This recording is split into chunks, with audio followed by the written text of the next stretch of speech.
Let's go ahead and bring in NewsDay columnist Dan Raviv for more on Trump's acquittal.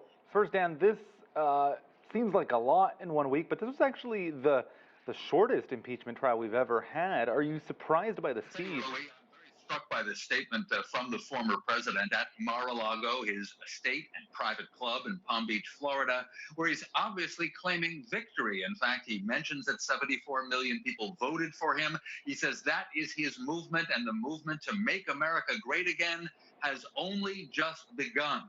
That's right. Former President Trump is indicating that he's going to speak out, perhaps even soon, and he still wants to lead a political movement.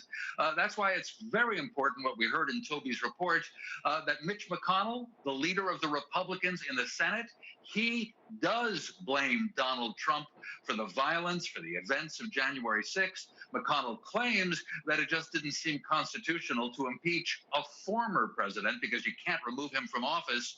But there was McConnell blaming Trump, and that seems to point to big divisions in the Republican Party, the pro-Trump faction, and McConnell would be an example of someone who apparently has had it with Trump, Roee. Interestingly, and there's a parallel perhaps here to the impeachment, Nikki Haley in the last 24, 48 hours distanced herself from Trump, saying he has no future in the GOP. This was one of the people who left the administration on good terms with the former president.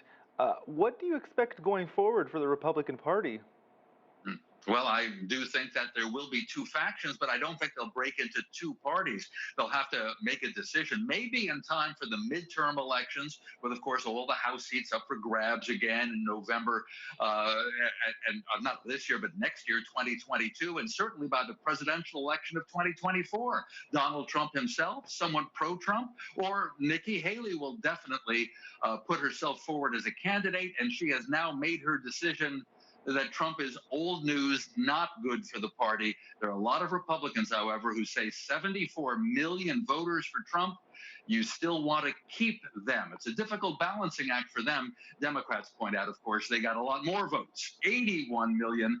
I think Joe Biden may be relieved. He wanted this trial to be over quickly. It took 5 days. I don't think Biden wanted the U.S. Senate tied up with this trial for 2 or 3 weeks.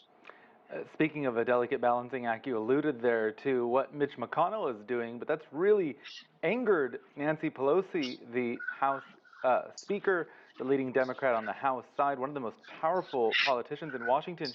We heard her quite angry when she sort of had a surprise appearance at the impeachment manager's press conference, and she just also tweeted that it's pathetic that Leader McConnell kept the Senate shut down so that they couldn't have a trial when he was leading the Senate. What do you make of her response, and is there really anything for her to do now going forward?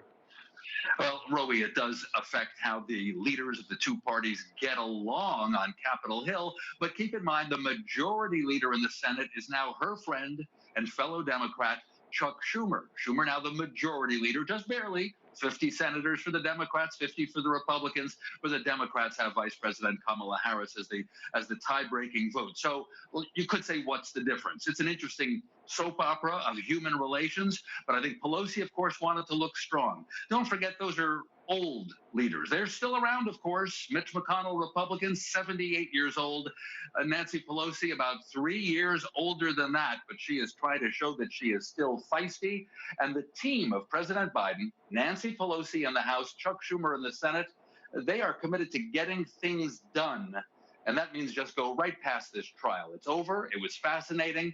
But I think that now the Biden administration and the Democrats want to move on to other things. And of course, the majority of the Senate did vote guilty, not enough for the 2/3 required. So he was acquitted. But this isn't the end for Donald Trump in terms of legal problems. What about the Southern District of New York, Georgia, Washington, D.C.? What might he face?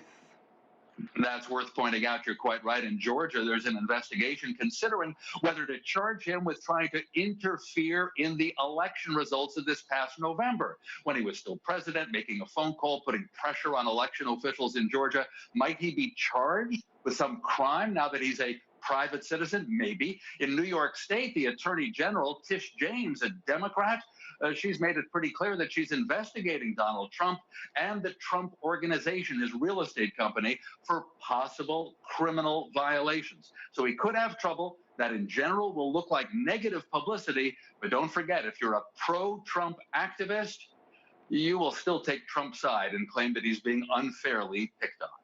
Dan Raviv, NewsDay columnist, thank you for your insight.